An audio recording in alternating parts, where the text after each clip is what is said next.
আমার কাছে আসবে না, আমি গল্প শুনবো না, আমি গল্প শুনবো না। ভয় পেয়ে গেলে নাকি? এই তো সবে গল্প শুরু। আমরা ক্রমাগত চেষ্টা করছি আপনাদের কাছে আরো সুন্দর সুন্দর গল্প উপস্থাপন করা, তাই চ্যানেলটি সাবস্ক্রাইব করে পাশে থাকবেন। আর হ্যাঁ, গল্পটা যদি ভালো লাগে অবশ্যই লাইক কমেন্ট করবেন আর বন্ধুদের সাথে শেয়ার করতে ভুলবেন না। আজ আপনাদের শোনাবো কি ভয়ঙ্কর রাত, গল্পটির দ্বিতীয় পর্ব। প্রথম পর্বে আমরা দেখেছিলাম লেখক তার দুই বন্ধু বিমান ও প্রশান্তকে নিয়ে বেড়াতে যায় একটি সমুদ্র তীরে। সেখানে গিয়ে মাঝিদের মুখে জানতে পারি এখানে ভূতের বসবাস, তাই কোনো মাঝি সেই তটে থাকবে না, তারা সবাই দূর দ্বীপে চলে যাবে।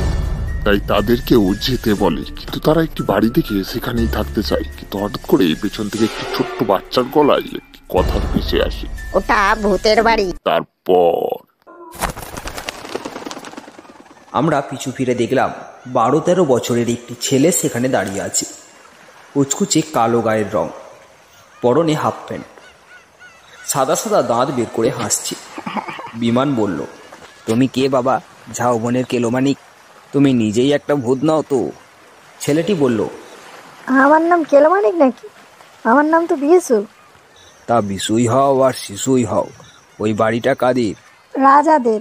ও বাড়িতে কেউ থাকে না, সবাই ওকে ভূতের বাড়ি বলে।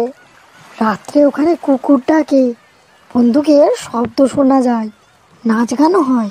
বলিস কি রে, এত কিছু হয় এখানে? হ্যাঁ গো, মিথ্যে বলছি না। প্রশান্ত বলল, আমরা ওই বাড়িতে এক রাত থাকতে চাই। বিশু বলল, কেউ পারে না তো তোমরা? শখ মন্দ নয়। কি বলে, আমার বাবা ওই বাগানের মালি ছিল, সেই থাকতে পারে না? তুই কখনো থেকেছিস বাড়িতে? আগে বাবার সাথে থেকেছি। আমি বললাম, আমরা যদি এক রাত ওই বাড়িতে থাকি, তোর বাবাকে বলে একটু ব্যবস্থা করে দিতে পারবি আমাদের? পারবো, তবে এখানে কেউ থাকে না। যারা থাকে তাদেরকে ভূতে গলা টিপে মেরে ফেলে। বিমান বলল, গুল মারার জায়গা পাসনি বেটা? কেউ যদি থাকেই না তো ভূতে গলাটা টেপে কার তোর? বিশু এ কথার উত্তর দিতে পারলো না। প্রশান্ত বলল, এই বাড়িতে থেকে তুই কাউকে মরতে দেখেছিস? না। তবে চল, তোর বাবার কাছে নিয়ে চল, আমাদের থাকার ব্যবস্থা করে দিলেই এই বাড়িতেই রাত্রিবাস করব আজ। বিশু আমাদের ওর পিছু পিছু আসতে বলে ঝাউবনের বাইরে এলো। তারপরে ডান দিকের পথ ধরে কিছুটা এগোতেই দেখা গেল একজন বুড়ো লোক জঙ্গল থেকে ঘাস কেটে থলের বস্তায় পুড়ছে। বিশু বুড়োর কাছে গিয়ে কানে কি যেন বলল। বুড়ো তাড়াতাড়ি বস্তা রেখে উঠে দাঁড়িয়ে আমাদের দিকে অবাক বিস্ময়ে তাকিয়ে রইল। আমি জিজ্ঞাসা করলাম, আপনি কি ওই রাজবাড়ির বাগানের মালি ছিলেন? আগে হ্যাঁ। আমরা জনপুর বেড়াতে এসেছি, কিন্তু এখানে কোথাও থাকার জায়গা পাচ্ছি না। আপনি কি পারেন ওই বাড়িটাতে আমাদের এক রাত্রি থাকার ব্যবস্থা করে দিতে? কেন পারবো না, ও বাড়ির চাবি তো আমার কাছে। তবে কি জানেন, ও বাড়িতে থাকা উচিত না, ওটা ভূতের বাড়ি। ও বাড়িতে কেউ এক রাত থাকলে পাগল হয়ে যায়। ওই বাড়িতে থেকে পাগল হয়ে গেছি এমন কাউকে আপনি দেখাতে পারবেন? না। তবে মিথ্যে ভয় দেখাচ্ছেন কেন? বুড়ো বলল, তা বলি কি বাবু, আপনারা কাঁদতেই বরং ফিরে যান, এখানে রাত্রিবাস করবেন না। প্রশান্ত বলল, কেন? ওখানে তলে গোপনে আড্ডা হয় বোধ হয়। না বাবু, রাত্রিতে ও বাড়িতে আলো জ্বলে, নাচ গান হয়, এমনকি মাঝে মাঝে গুলির শব্দও পাওয়া যায়। আমি বললাম, গোষ্ঠীর মাথা। প্রশান্ত বলল, তবে হ্যাঁ, তুমি চাবি দিলে ও বাড়িতে আজ রাতে সত্যিই আলো জ্বলবে, নাচ গান হবে, বন্দুকের আওয়াজ অবশ্য শোনাতে পারবো না। আর এও দেখে রাখো, এই শেষ রাত আমরা তিনজনে আজ সারা রাত ধরে ভূতেদেরকে এমন নাচ নাচাবো যে আর কোনোদিন ওই বাড়িতে ভূতের উপদ্রব হবে না। বুড়ো বলল, 1 মিনিট দাঁড়ান আপনারা, বলে হন হন করে গাছপালার আড়ালে অদৃশ্য হয়ে গেল। একটু পরেই ফিরে এলো একটা চাবির গোছা নিয়ে। বলল, নিন চাবি। কাল কখন ফিরবেন আপনারা? তা ধরুন ভোরবেলা। ঠিক আছে, আমি এখানেই থাকবো।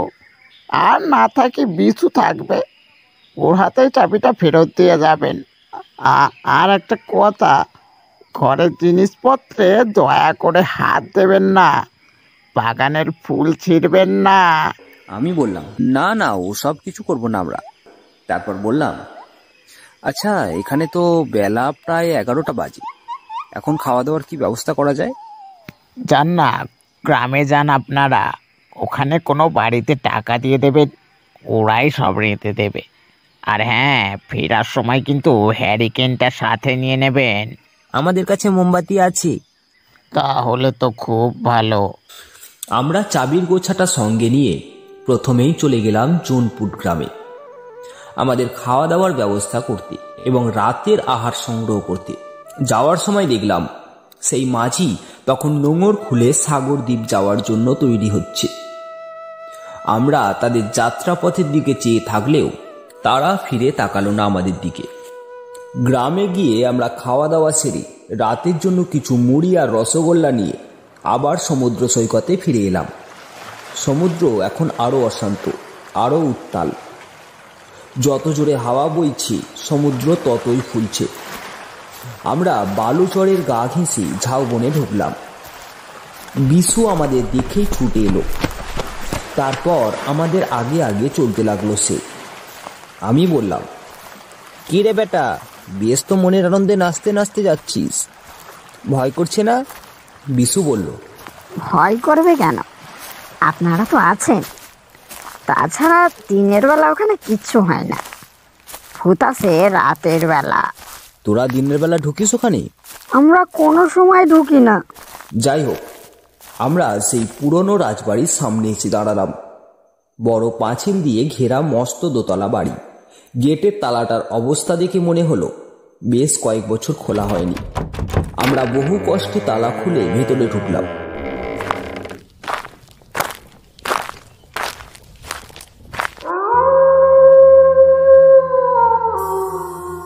ওই বাড়িতে কি এমন ঘটলো জানতে পারবেন আগামীকাল রাত্রি 10টা বাজতে। পরবর্তী এপিসোড আসছে আগামীকাল রাত্রি 10টা বাজতে। তাই পরবর্তী এপিসোড দেখার জন্য অবশ্যই চ্যানেলটাকে সাবস্ক্রাইব করে রাখুন, যাতে আমরা ভিডিও আপলোড করলে যেন আপনাদের কাছে নোটিফিকেশন চলে যায়। আর হ্যাঁ, বেল আইকনটাকেও অন করে রাখবেন। চলুন, দেখা হচ্ছে পরবর্তী পর্বে। ততক্ষণের জন্য বাই বাই, ভালো থাকবেন।